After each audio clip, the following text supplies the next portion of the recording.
السلام عليكم ورحمة الله تعالى وبركاته. أزول في الله، ونتمنى لكم كامل تكونوا في صحة جيدة، واللي مريض ربي يشافيه. مرحبا بكم في فيديو جديد، ومرحبا بكم في قناتكم جديدة ديبورتي دي زاد. كما على بالكم راح نتكلموا على موضوع اللي هو داير حالة هذا الأسبوع عند الأنصار شبيبة القبائل.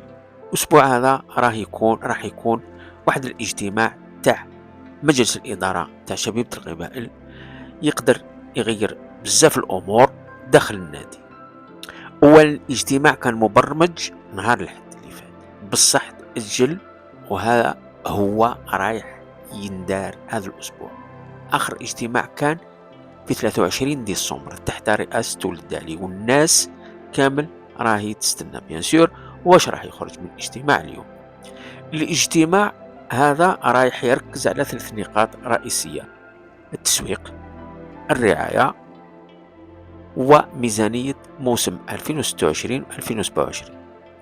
هذه الملفات حساسة بزاف، خاصة وأن الفريق فوق الميدان راهو يعيش تقلبات كبيرة. الفريق خرج بكري من كأس الجزائر، وزاد على ذلك ما جاب غير 23 نقطة في 15 مباراة، غير 8 نقاط داخل الديار في ملعب حسين ايتام. أرقام راهي تخوف وتقلق بيان سور المناصر.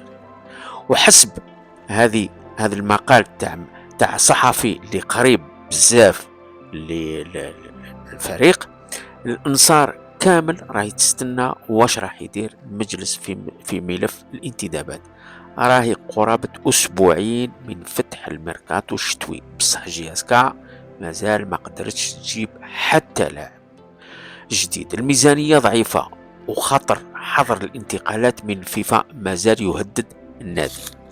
إذا كان تشفاو الرئيس ولد علي كان طمأن الأنصار في رسالة نهار 1 جونفي، وقال باللي الأموال اللي رايحة تسوي النزاعات مع الفيفا راهي متوفرة، بصح جاز 12 يوم وما شفنا حتى لاعب جديد.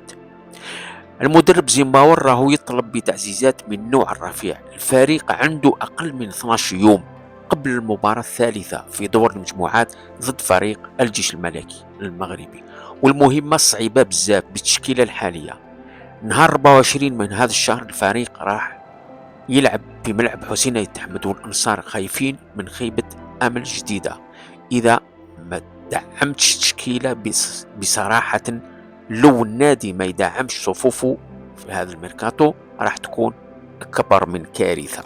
وهنا نروحوا للملف الحساس بزاف، رواتب اللاعبين. انا شحال من مره نقول لكم باللي اللاعبين ما همش خارسين، كاين لاعبين بزاف، وما بينهم مهدي بوجمعه اللي راسل الاداره الرسمي يذكرهم بالتزاماتها الماليه. اللاعبين راهم يطالبوا بحقوقهم، واذا الاداره ما خلصتهمش في الايام الجايه ممكن يروحوا للقضاء. لكن مع وصول ميزانية العام الجديد للإدارة تقدر تسوي الوضع وتخلص لاعبين على الأقل رواتب شهرين اللي فاتوا. خطوة مهمة باش الفريق يركز على الميدان ويخلصوا المشاكل. الفريق راهو مقبل على مباراة مصيرية للتأهل ربع النهائي، أهم بطولة قارية. باش اللاعبين يركزوا لازم الإدارة تحل المشاكل المالية وتجيب لاعبين جدد.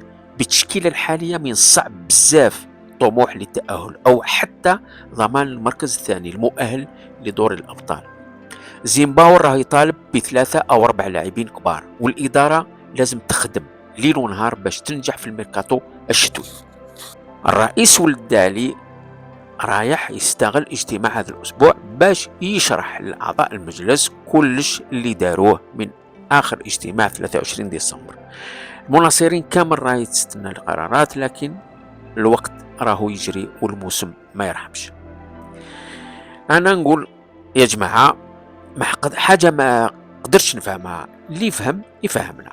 اذا كان الملك النادي هو موبيليس، دونك موبيليس كامل اللي تخلص الديون، ماشي الاداره اللي تخلص الديون. نقول لكم علاه. موبيليس هذه اذا كان ملكه الفريق صح تخلص اللاعبين، تخلص الديون اللي خرجوا لها من لافيفا تاع الفريق التركي، كامل الديون هي تخلصهم. ولكن الاداره قالت لك نديروا الاجتماع باش هكذا نخلصوا اللاعبين ونشوفوا الميزانيه تاع 2026 و 2027. يا جماعه، على راسها ولد علي ودودان وكريم ومدان وجماعه تاع واحد اخرين اللي راهم في الاعضاء، واحد اخرين راهم في المكتب. ما تكذبوش على الناس، ما تخرطوش على المناصرين. انتم راكم خالصين من عند موبيليز، كيفاش انتم اللي تخلصوا اللاعبين؟ ما تكذبوش وما تخرطوش. روحوا خليونا يرحم والديكم، خليو متبهدلين اللي راكم ديروها. الفريق يا جماعه راهو فريمون في حاله يرثى لها، وهما حابين يربحوا الوقت. ما فهمناش علاش، والله غير هذو الناس ما فهمناهمش وين راهم رايحين يديو الفريق. يا جماعه المناصرين ما يحبوش العباد، يحبوا الفريق. اخطيوا الفريق. هسا ازكا جي اسكا ثلاث لا افوس تكفوس ارثو فاث ما يبغى ربي. على بروشان فيديو ان شاء الله.